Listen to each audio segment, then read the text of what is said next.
నేను బస్సులో ఉన్నా, బస్సులో అయితే విన్నది నీకు కనిపించదు నిజంగా, దారం కాదు కనిపించదు, దారం మాత్రం కలుగుతుంది రా, కాలనే కైతుంది, నేను కాలనే కైతుంది రా బాబు, నిజంగా ఇంకా ఇలా కాలంటే షార్టింగ్ లా కనబడుతుంది, కనబడట్లే, ఎట్లా నీకు చెప్పాలి, నెక్స్ట్ టైం ట్రై చేద్దాం, కలుగుతుంది బాబు, కనబడుతుందా,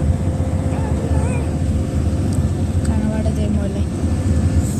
నెక్స్ట్ టైం ఎట్లాంటిది జరిగిందనుకో కరెక్ట్ ఎగ్జాక్ట్ ఎట్లా పడితే అట్లా చేస్తారని అనుకోవద్దు, మంచి క్లారిటీ చూపిస్తాను ఓకేనా, బస్సులో కాబట్టి ఏది తెచ్చుకుంటా. సరే bye guys and happy Sankranti.